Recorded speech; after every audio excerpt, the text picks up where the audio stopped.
नमस्कार। आप सभी का एक बार फिर से स्वागत है मेरे चैनल सिंप्लीफाइड हिंदी में। दो बैलों की कथा पार्ट के पार्ट 1 में मैंने अंत में आपको बताया था कि छोटी लड़की दोनों बैलों को भगा देती है। अब पार्ट 2 के आरंभ में इससे आगे क्या होता है कि जब छोटी लड़की दोनों बैलों को भगाती है तो उसकी आवाज़ सुनकर गया एकदम से हड़बड़ाता हुआ बाहर आता है और बैलों को पकड़ने के लिए उनके पीछे भागता है। गया उन दोनों के पीछे जाता है तो जब बैल गया को आता हुआ देखते हैं तो वे और भी तेज भागते हैं। उसी समय गया शोर मचाता है और गांव के कुछ अन्य आदमी भी उसका साथ देने के लिए उसके साथ भागने लगते हैं। दोनों मित्र हीरा और मोती दोनों ही भागते चले जाते हैं। रास्ते का उनको कोई भी ज्ञान नहीं था क्योंकि ये रास्ता उनके लिए अपरिचित था। भागते भागते वो गया से बहुत दूर निकल जाते हैं और एक मटर के खेत में पहुंचते हैं। दोनों ही भूखे होते हैं तो वहाँ पर वो मटर चरने लगते हैं। जब दोनों का पेट भर गया तो उन्होंने मस्ती में उछलना कूदना शुरू किया। उछल कूद कर ही रहे थे कि अचानक से उन्होंने देखा कि एक सांड जो है वो उनकी तरफ चला आ रहा है। जब सांड सामने आ गया तो दोनों मित्र हैरान परेशान से इधर उधर देखने लगे क्योंकि सांड जो था वो बहुत बड़ा था, एक हाथी के समान था। उसके साथ लड़ाई करना यानी कि अपनी जान को हथेली पर लेने के बराबर था। फिर भी दोनों सोच में पड़ गए। मोती जो था उसने मूक भाषा में हीरा से कहा कि अब क्या करें, कोई उपाय सोचना पड़ेगा। तब हीरा ने कहा कि ये बहुत घमंडी मालूम होता है, हमारी प्रार्थना तो ये सुनेगा नहीं और भागना एक कायरता है, इसलिए हम भागेंगे नहीं। तभी दोनों ने सोचा कि क्यों ना सांड के साथ लड़ाई की जाए और लड़ाई करने का जो माध्यम उन्होंने बनाया वो ये था कि दोनों ही एक साथ वार करेंगे। एक आगे खड़ा हो गया, एक पीछे खड़ा हो गया। दोनों ने ही युद्ध करना शुरू किया। जो सांड था वो एक बार में एक ही के साथ युद्ध करने में माहिर था। दोनों के साथ युद्ध करने का उसे कोई भी तजुर्बा नहीं था। अगर वो हीरा पर झपटता तो मोती उसे मारता। ऐसे में अगर वो मोती की तरफ भागता तो जो हीरा था वो उसकी तरफ झपट पड़ता। दोनों ऐसी प्रकार उसके साथ भिड़ते गए तो जो सांड था वो बेदम होकर नीचे गिर पड़ा। दोनों को उस पर दया आ गई और दोनों ने उसे वहीं पर छोड़ दिया। दोनों वहां से अपनी विजय के नशे में झूमते हुए चल पड़े। सामने मटर का खेत था। मोती उसमें घुस गया। हीरा ने उसको बहुत मना किया लेकिन मोती ने उसकी कोई भी बात ना सुनी। अभी उसने थोड़े से ही मटर खाए थे कि दो आदमी लाठियां लेकर उनकी तरफ आए और उन्होंने दोनों को ही घेर लिया। हीरा तो खेत के शुरुआत में ही खड़ा हुआ था इसलिए वो वहां से भाग निकला। मोती खेत के अंदर था और कीचड़ में धंसा हुआ था, वो भाग ना सका और पकड़ लिया गया। परंतु यहाँ भी प्रेमचंद जी ने गहरी मित्रता का उदाहरण देते हुए बताया है कि अगर हीरा चाहता तो वहां से भाग सकता था, परंतु उसने अपनी मित्रता को निभाते हुए जब ये देखा कि उसका साथी जो है वो संकट में पड़ा हुआ है, पकड़ा गया है, तो वो भी वापस लौट आया और दोनों को ही गांव वालों ने पकड़ लिया। अब जहां पर उनको रखा गया वहां पर उन्हें खाने के लिए कुछ भी नहीं दिया गया। सारा दिन दोनों ऐसे ही रहे। जहाँ भी उन्हें रखा गया था वहाँ पर कई भैंसें थी, कई बकरियाँ थी, कई घोड़े थे, कई गधे थे, और किसी के सामने भी चारा नहीं था, सब ऐसे ही पड़े हुए थे। अब दोनों क्या करते, भूख से मारे उनके प्राण निकल रहे थे। जब रात को भी उन्हें चारा नहीं मिला तो दोनों ने दीवार की मिट्टी को ही चाटना शुरू कर दिया। जहाँ पर उन्हें रखा गया था उस जगह का नाम था कांची हाउस। कांची हाउस वो स्थान होता है जहाँ पर चारों तरफ दीवार खड़ी की होती है और उसके अंदर ही, चार दीवारी के अंदर ही जानवरों को रखा जाता है, उनको बंद किया जाता है। और जो कांची हाउस का चौकीदार या मालिक होता है उसका ये दायित्व होता है कि वो रोज ही वहाँ पर रखे हुए जानवरों की गिनती करे ताकि उसे ये पता चले कि कोई जानवर वहाँ से भाग तो नहीं गया। अब वो दोनों ही मित्र वहाँ पर बंद थे। उन्हें समझ नहीं आ रहा था कि वहाँ से कैसे निकले। बैठे रहे। जो उस वहाँ की दीवार थी बहुत कच्ची थी। जो हीरा था वो बहुत मजबूत था, उसके सींग जो थे वो बहुत नुकीले थे। उसने अपने सींग दीवार में गाड़े और बहुत ज़ोर से मारा तो वहाँ से थोड़े थोड़े करके मिट्टी गिरनी शुरू हो गई। जब उसने मिट्टी को गिरते हुए देखा तो उसका साहस और अधिक बढ़ गया। उसने दौड़कर दीवार पर और चोटें की। हर चोट में थोड़ी थोड़ी मिट्टी थी, वो गिरने लगी नीचे। उसी समय कांची हाउस का जो चौकीदार था वो लालटेन लेकर जानवरों की हाजिरी लेने आ गया। जब उसने देखा कि हीरा ऐसा काम कर रहा है तो उसने हीरा पर कई डंडे मारे, कई डंडे रसीद किए और उसे बहुत ही मोटी रस्सी से बांध दिया।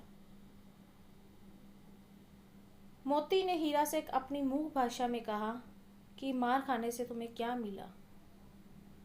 परंतु जो हीरा था उसने कहा कि अपने बलबूते पर जोर तो लगाया, ये तो कोशिश की कि यहाँ से भाग सके किसी भी तरह से हम। खैर दोनों वहाँ पर पड़े रहे। उसके बाद जब कांची हाउस का चौकीदार चला गया तो हीरा ने दोबारा से वहाँ पर सींग मारने शुरू किए। मोती ने भी उसका साथ दिया। दोनों ने लगातार वहाँ पर सींग मारे तो वहाँ से थोड़ी थोड़ी करके और ज़्यादा मिट्टी गिरने लगी। कोई 2 घंटे के बाद लगातार सींग मारने के बाद दीवार का लगभग एक हिस्सा जो था वो नीचे गिर गया। अब दोनों ने दूनी शक्ति लगाई, जोर लगाया, दुगना जोर लगाया और फिर से एक बार दीवार की पर अपने सींग मारने शुरू किए, दीवार को धक्का देना शुरू किया। तो उस ऐसा करने के बाद आधी दीवार ही नीचे गिर पड़ी।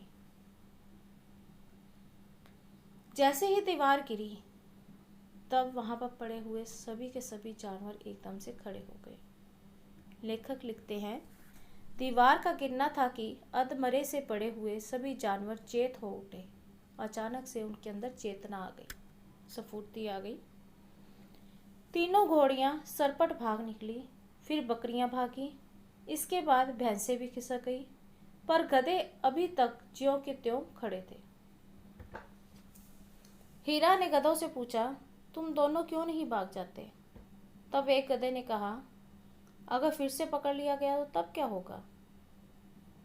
तब हीरा ने कहा कि भागने का तो अवसर है, अगर पकड़ लिया जाएगा तो क्या हो जाएगा, भाग तो सकते हो।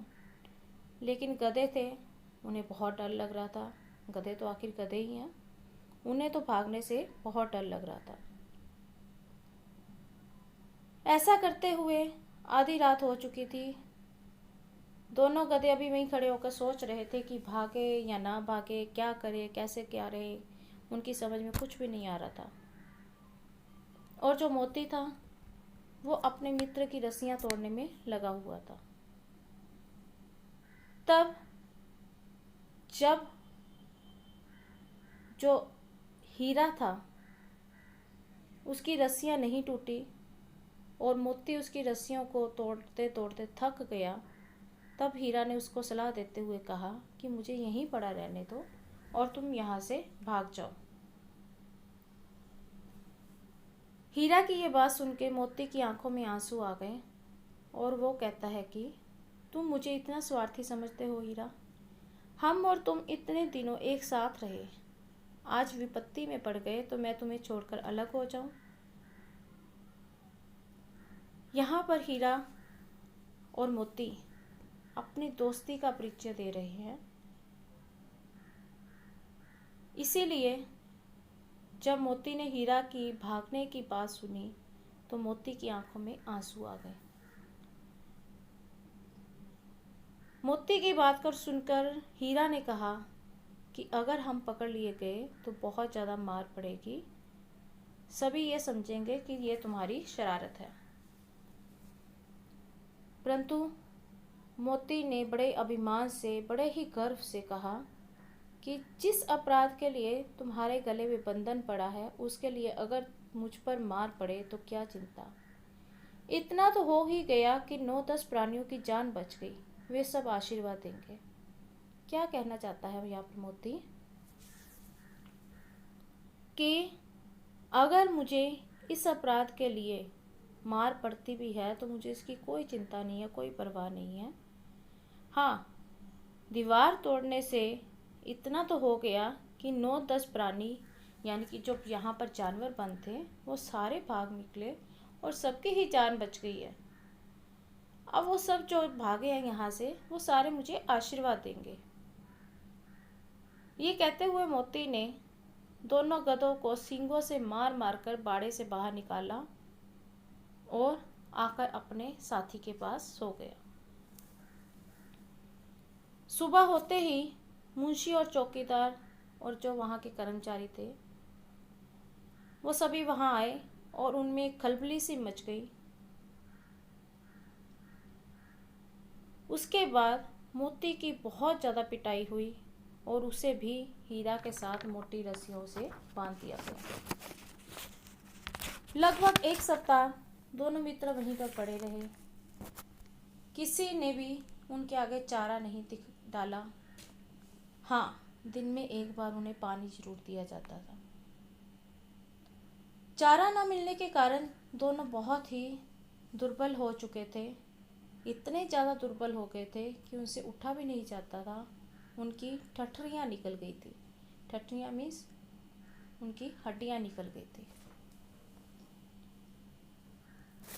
एक दिन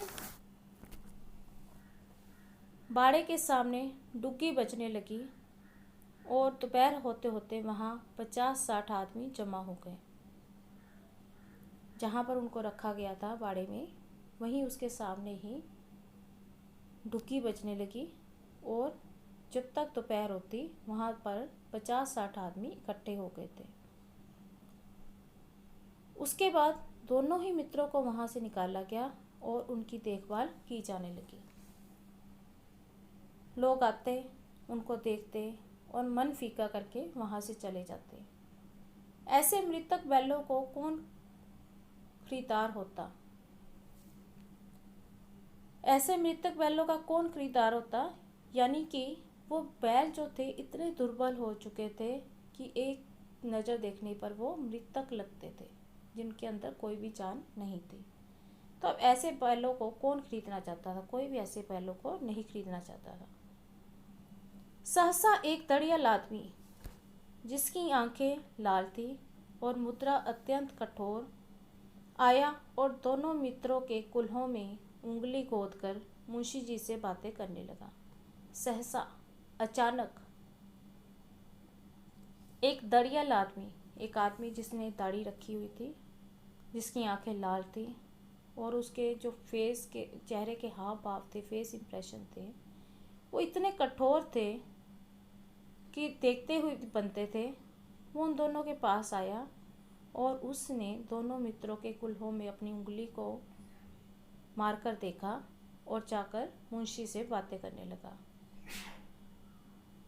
उसके चेहरे को देखकर दोनों मित्रों के दिल कांप उठे। वह कौन है और उन्हें क्यों टटोल रहा है, इस विषय में उन्हें कोई संदेह न हुआ। दोनों ने एक दूसरे को भीत नेत्रों से देखा और सिर झुका दिया। उन दोनों को इतना तो आभास हो चुका था कि वो इंसान जो मुंशी से बातें कर रहा है, जिसने इतने पार से, इतनी गहराई से उनको देखा था, वो इंसान क्या चाहता है। इतना तो उनको समझ में आ गया था कि वो उन्हें खरीदना चाहता है। तब दोनों ने एक दूसरे को देखा और अपने सिर को झुका लिया।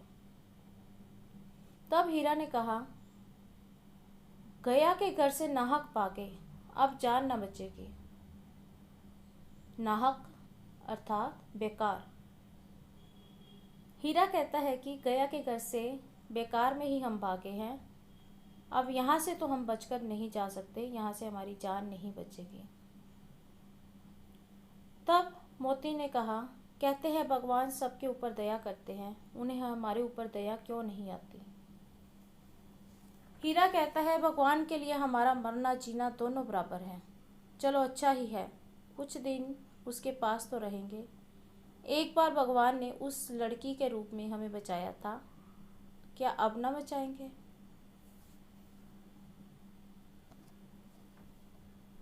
वो कहता है कि ये आदमी हमारे ऊपर छुरी चलाएगा।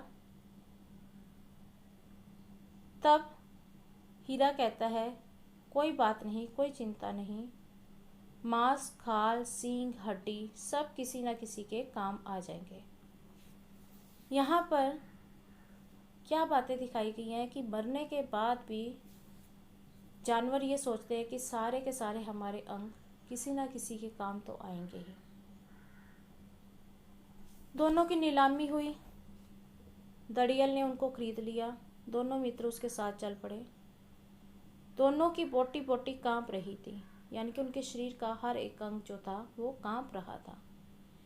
बेचारे पांव तक न उठा सकते थे, पर भय के मारे गिरते पड़ते भागे जाते, क्योंकि वह जरा भी चाल धीमी हो जाने पर जोर से डंडा जमा देता था। कहने कि दोनों के अंदर जान नहीं थी, लेकिन फिर भी उस दड़ियल के भय के मारे, उसके डर के मारे दोनों ही मित्र गिरते पड़ते वहां से भागे जाते थे, क्योंकि वह जरा सी चाल धीमी हो जाने पर जोर से डंडा जमा देता था। वह कौन? दड़ियल। जैसे ही दोनों मित्रों की चाल धीमी होती थी, वैसे ही वो दड़ियल था जो था वो उनके ऊपर जोर से डंडा मार देता था। रास्ते में उन्हें गाय बैलों का एक रेवड़ हरे हरे हार में चरता हुआ नजर आया। सभी जानवर प्रसन्न थे, चिकने और चपल थे। कोई उछलता था, कोई आनंद से बैठा पाकुर करता था। कितना सुखी जीवन था इनका, पर कितने स्वार्थी हैं सब। किसी को भी चिंता नहीं है कि उनके दो भाई बधिक के हाथ कैसे दुखी पड़े हैं। दोनों ही उन जानवरों को देखकर सोचते हैं कि ये तो सब जानवर जो हैं वो कितने सुखी हैं, परंतु सारे के सारे ही स्वार्थी हैं। उन दोनों बैलों की तरफ देखकर भी किसी को ये चिंता नहीं होती कि दोनों ही उनके भाई जो हैं वो बहुत ज़्यादा दुखी हैं, बहुत ज़्यादा परेशान हैं। सहसा दोनों को ऐसा मालूम हुआ कि ये परिचित राह है। अचानक ही उन्हें रास्ते में चलते चलते ऐसा लगा कि जो रास्ता है वो जाना पहचाना सा है। हाँ, इसी रास्ते से गया उन्हें लेकर आया था। तब अचानक से उनको ध्यान आया कि यही वो रास्ता है जहाँ से गया उन्हें अपने घर लेकर गया था। वही खेत, वही बाग, वही गांव मिलने लगे। प्रतिक्षण उनकी चाल तेज होने लगी। हर एक क्षण में उनकी चाल तेज होने लगी।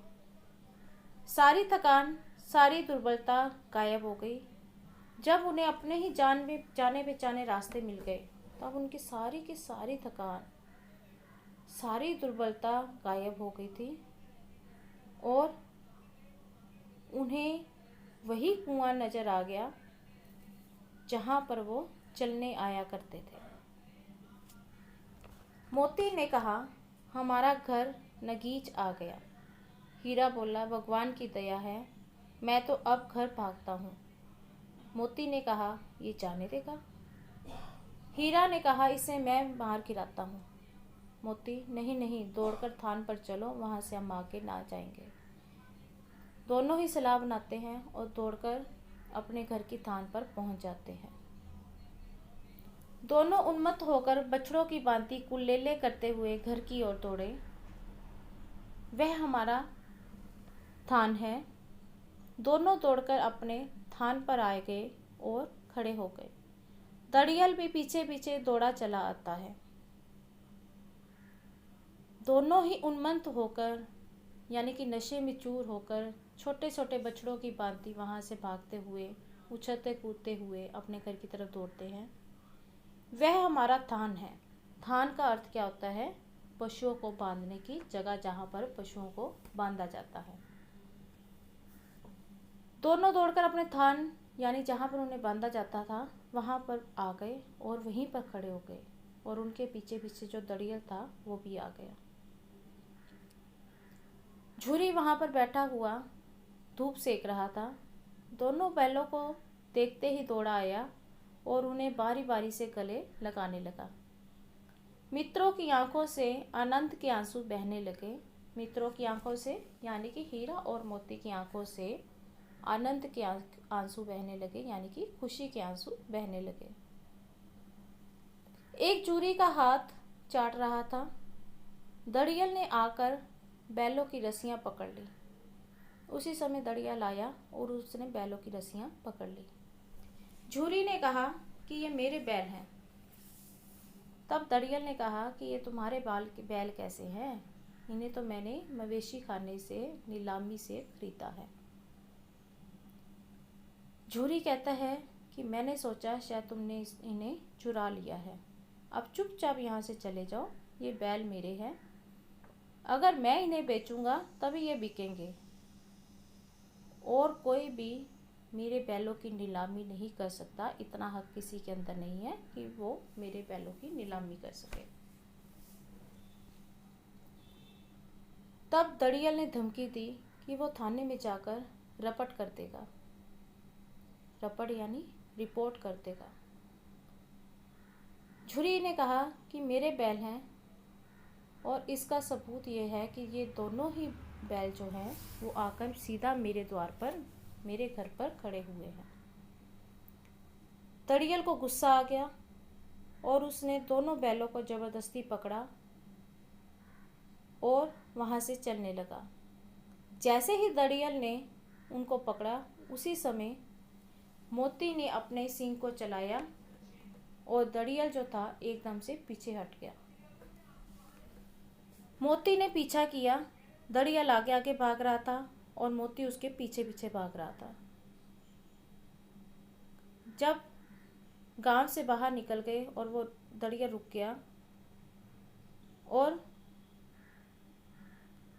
दड़ियल जो था वो दूर से ही उन्हें खड़ा धमकियां दे रहा था, गालियां निकाल रहा था, पत्थर फेंक रहा था। और जो मोती था उसे ऐसा महसूस हो रहा था कि जैसे वो विजयी रहा हो। गांव के जितने भी लोग थे वो तमाशा देख रहे थे और हंस रहे थे।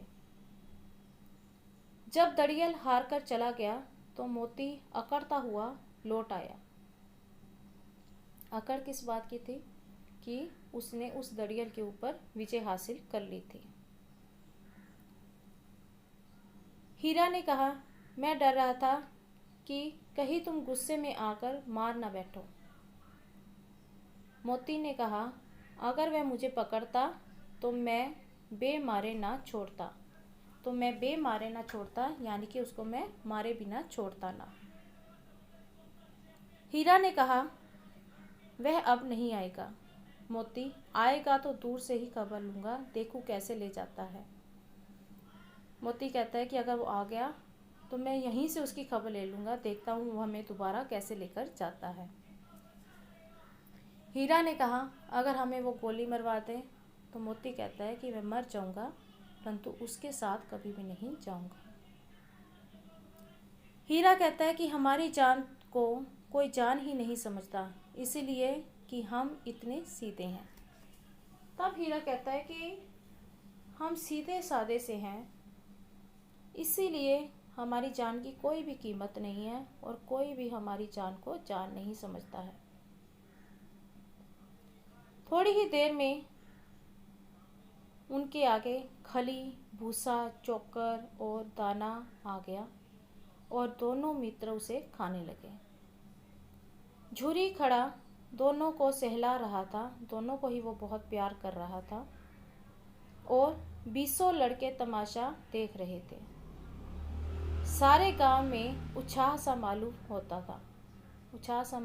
था, अर्थात उल्लास सा मालूम होता था, खुशी फैली हुई थी। उसी समय घर की मालकिन आती है और दोनों के माथे प्यार से चूम लेती है। यहाँ पर 2 बैलों की कथा पाठ जो है वो समाप्त होता है। इस पाठ में हीरा और मोती के माध्यम से लेखक का उद्देश्य जहाँ एक और दोस्ती का महत्व दिखाना है, मालिक और जानवर के बीच के प्रेम संबंध को दर्शाना है, वहीं दूसरी ओर लेखक का उद्देश्य आज़ादी के लिए किए गए संघर्ष के बारे में भी बताना है कि किस प्रकार आज़ादी को हासिल करने के लिए मनुष्य को क्या जानवरों को भी संघर्ष करना पड़ता है। आज़ादी आसानी से हासिल नहीं की जा सकती। आज़ादी को हासिल करने के लिए बहुत सी कुर्बानियाँ देनी पड़ती हैं, बहुत संघर्ष करना पड़ता है, बहुत सी लड़ाइयों को जीतना पड़ता है। लेखक का उद्देश्य इन्हीं बातों को बताना था और जहाँ तक हम समझते हैं लेखक अपने उद्देश्य में पूरी तरह से सफल रहे हैं। उन्होंने अपने उद्देश्य को पूरी तरह से इस पाठ के माध्यम से उभारा है। आशा है आप सबको मेरे द्वारा पढ़ाया गया पाठ समझ में आया होगा। अगर आप लोगों को मेरा ये पाठ, मेरी ये वीडियो अच्छी लगी हो तो इसे लाइक करें, इस पर अपने कमेंट्स दें और इसे ज़्यादा से ज़्यादा शेयर करें। मेरी इस वीडियो को सब्सक्राइब करना ना भूलें ताकि मेरे आने वाली वीडियो जो है वो भी आप तक आसानी से पहुंच सके और इसके साथ ही बेल आइकन के बटन को दबाना ना भूलें। अगली वीडियो के साथ आपसे एक बार फिर मुलाकात होगी, तब तक के लिए धन्यवाद।